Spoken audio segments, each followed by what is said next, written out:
Wees veral bedag op wat in jou harte omgaan, want dit bepaal hoe jy leef. Jou hart, die stille plek waar jou vreugde, jou pyn, jou gedagtes en jou drome saamwoon,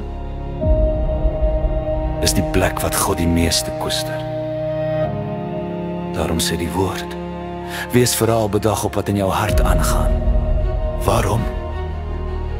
Want jou hart bepaal die rigting van jou lewe.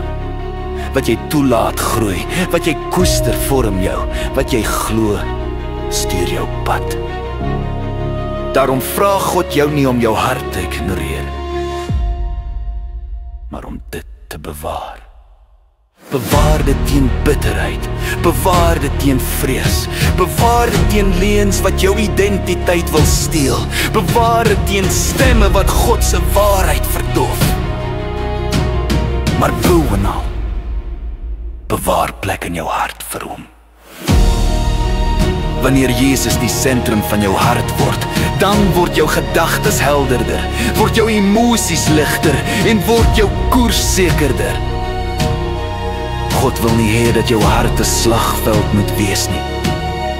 Hy wil hê dit moet 'n tuiste wees vir sy vrede. Laat hom vandag jou hart sag maak, skoon maak en vul met sy waarheid.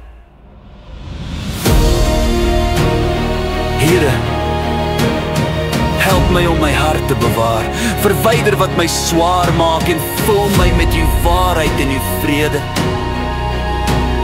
Laat my hart 'n plek wees waar u met vreugde woon.